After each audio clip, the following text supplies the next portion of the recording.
गिरगावात एका किराणा दुकानदाराने मराठी महिलेला आता भाजपचं सरकार आलंय, मारवाडीमध्ये माझ्याशी बोला असं म्हटलं। त्यामुळे संतप्त झालेल्या महिलांनी या दुकान मालकाची तक्रार मग भाजपसोबतच मनसेकडे केली।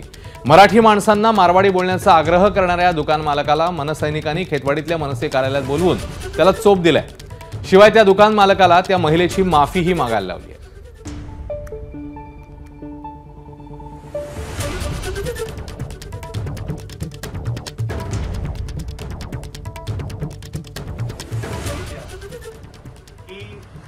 खेतवाडीमध्ये गिरगावातील खेतवाडी या विभागात एका मारवाडी व्यापाऱ्याने मराठी महिलांना मराठीत का बोलल्या म्हणून जाब विचारला। तसेच यापुढे महाराष्ट्रामध्ये भाजपाचे सरकार आहे आणि मारवाडीतच बोललं पाहिजे, मराठीत बोललेलं आम्ही सहन करणार नाही, अशा प्रकारचं वक्तव्य केलं होतं। आज आपलं मनसे कार्यालयामध्ये काही आपल्या खेतवाडीतल्या रहिवासी आहेत। आज या मारवाडी व्यापाऱ्यांनी त्यांच्याशी उत्तर डायरेक्ट मराठीबद्दल काही गोष्टी बोलल्या। काही जवळ तुम्ही 2 मिनिटं सांगा काय बोलला। मी विमल मस्कर, मी सोमवार दिनांक 2 तारखेला मी संध्याकाळी 7:30च्या दरम्यान ह्या महादेव स्टोर या माणसाच्या दुकानात मी गेले। ह्या माणसाला मी तरीही त्याची चुकी असताना 3 वेळा विचारलं। हा बोलतो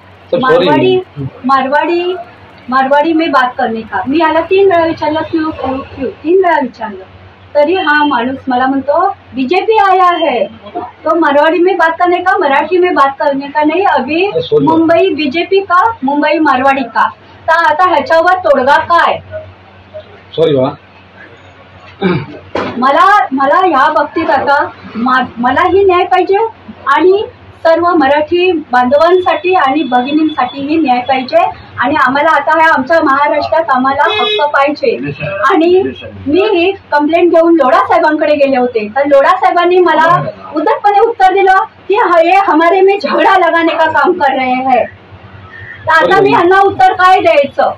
आणि ह्या लोढा साहेबांना आजपर्यंत आम्ही सपोर्ट केला आणि या आमच्या दक्षिण मुंबईत त्यांना आम्ही निवडून आणलं आणि त्यांनी मला समोरून म्हणतात मी यांना ओळखत नाही। तुम्हाला ओळखच पाहिजे का? तुम्ही आमच्या मलबार हिलचे जर तुम्ही आमदार आहात तर तुम्हाला ओळखच पाहिजे का? म्हणजे अधिक अपडेट जाणून घेऊया वेदांत नेब यांच्याकडनं। वेदांत, घडलेली घटना आपल्या समोर आहे। आता या सगळ्या संदर्भात आणखी ताजे अपडेट्स नेमके काय समोर येतात? संबंधित दुकानदाराने माफी मागितल्याचं देखील कळतंय, काय अपडेट्स आहेत आणखीन? अश्विन, ज्या प्रकारे आपण माहिती घेतली त्या ठिकाणच्या काही पदाधिकाऱ्यांना विचारलं, महिला ज्या आहेत त्यांना विचारलं, त्यांचं असं म्हणणं आहे की दुकान मालकांकडे या संबंधित महिला गेल्या होत्या आणि ज्यावेळी त्या गेल्या त्यावेळी दुकान मालकाने सांगितले की माझ्याशी मराठीत बोलू नका, माझ्याशी मारवाडी भाषेमध्ये बोला, कारण आता सरकार भाजपचं आलेलं आहे, अशा प्रकारचं वक्तव्य त्या संबंधित दुकान मालकांनी त्या महिलेशी केलं। आणि त्यानंतर असं वक्तव्य केल्यानंतर त्यांनी थेट भाजपकडे आधी तक्रार केली, भाजप पदाधिकाऱ्यांकडे तक्रार केली। त्यांचं असंही म्हणणं आहे की मी आमदारांकडे गेले, मंगलप्रभात लोढा यांच्याकडे सुद्धा ही तक्रार घेऊन गेले, तर दुसरीकडे त्यांनी मनसैनिकांकडे पण तक्रार केली। मनसैनिकांकडे जेव्हा ही तक्रार आली तेव्हा संबंधित दुकान मालकाला खेतवाडीच्या मनसे कार्यालयात त्यांना बोलवण्यात आलं आणि खरंच असं झालं का ही विचारणा करण्यात आली। त्यानंतर त्या दुकान मालकानं माफी मागितली, पण माफी मागत असताना आपण या दृश्यांमध्ये बघतोय मनसैनिकांनी त्याला चोप दिला आणि यापुढे असं होणार नाही, अशा प्रकारे तू माफी माग, अशा प्रकारे त्याच्याकडे सांगण्यात आलं आणि हा संपूर्ण प्रकार आपण या दृश्यांमध्ये पाहतोय। वेदांत, धन्यवाद या माहितीबद्दल।